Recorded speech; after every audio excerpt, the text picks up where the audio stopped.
to you by ABC. I'm Ben Alexander, inviting you to join me in the Felony Squad every Monday night.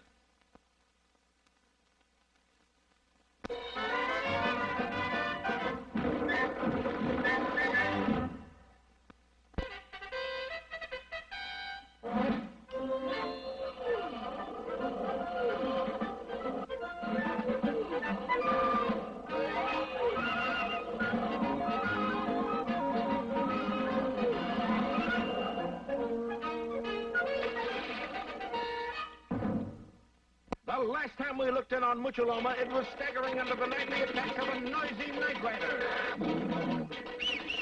Okay, everybody out of the pool. Nobody going to sleep. Here we go. 20 skidoo. Actually, this night rider is Guadalupe Rodriguez.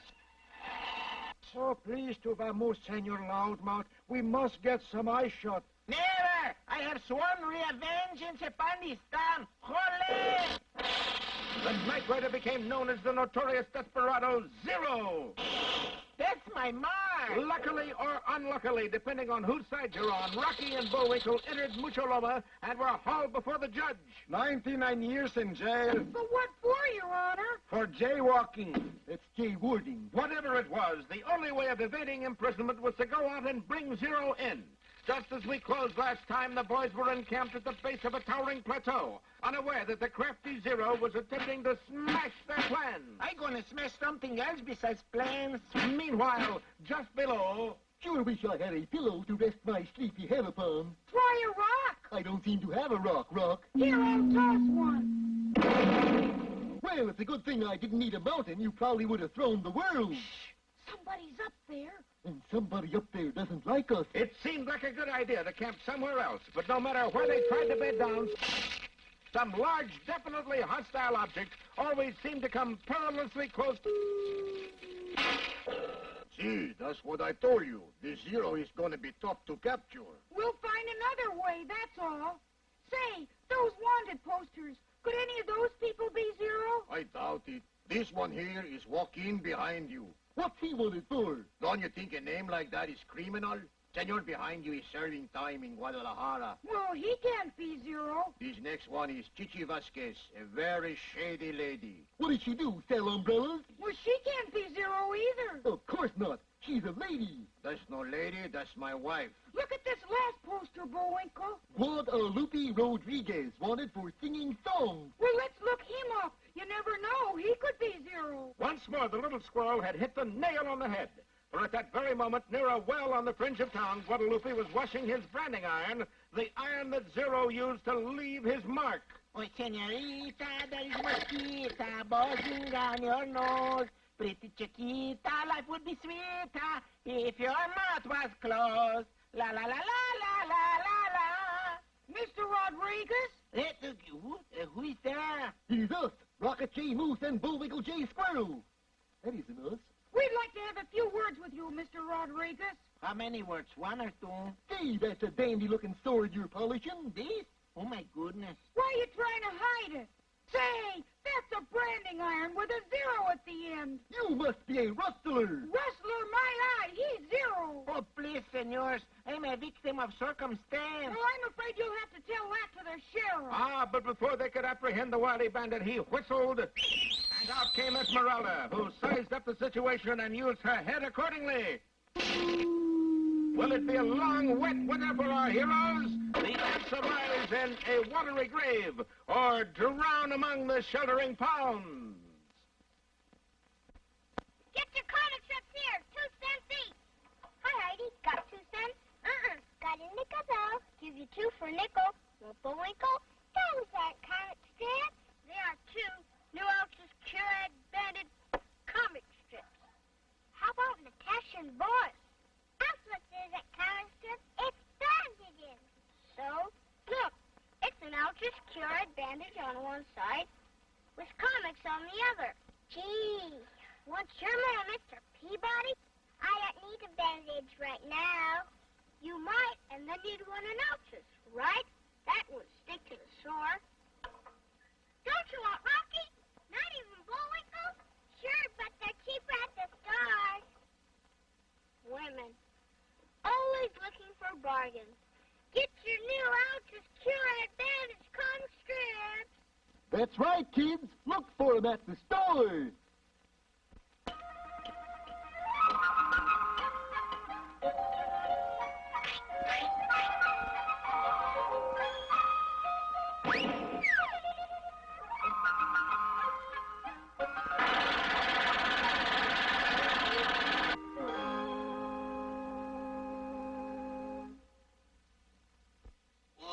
Yo, there you are, Junior.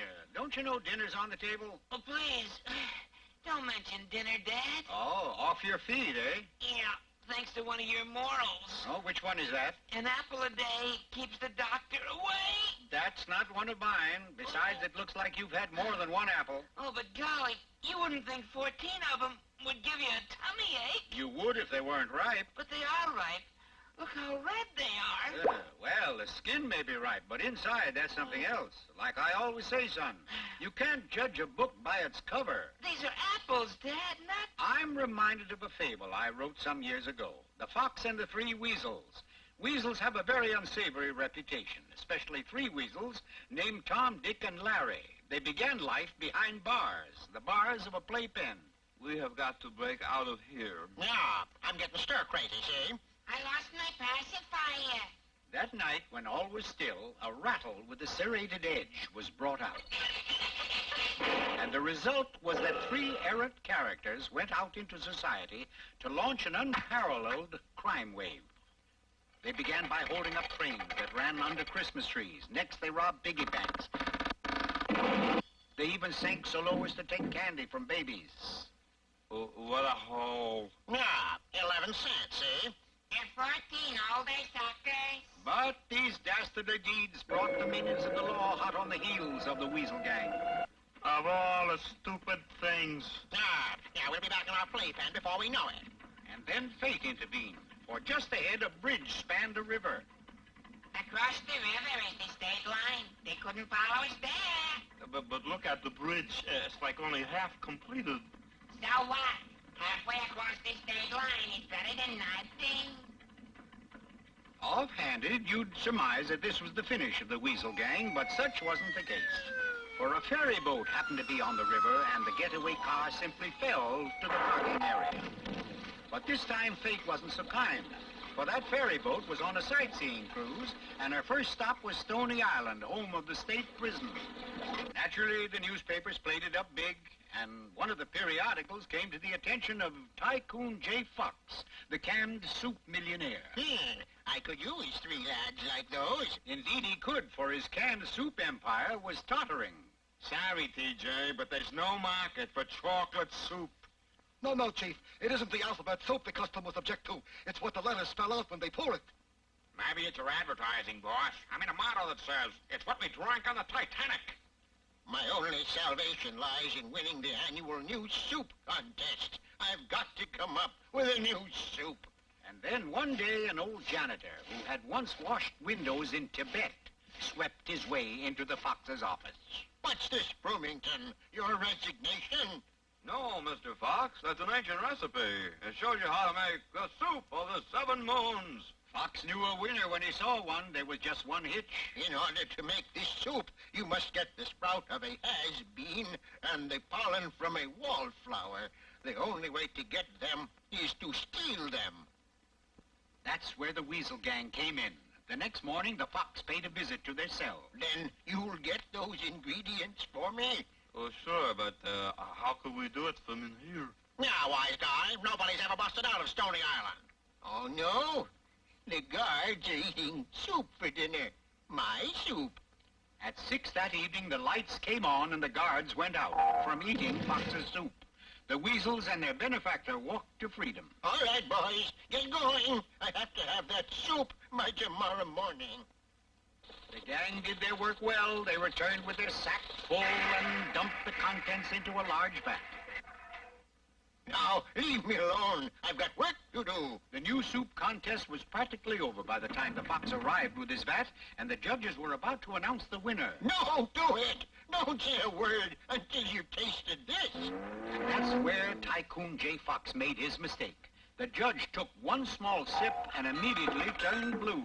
My stars! Look what's in that vat. There, swimming among the has-beens were old shoes, alarm clocks, license plates, and alligator wallets. The fox turned to the three weasels. I told you to steal has-beens and wallflowers. And the fox and the weasels went to prison. So you see, my boy, you can't judge a book by its cover. The fable's right, but the moral's wrong, Pop. What should it be? Too many crooks. Spoil the broth.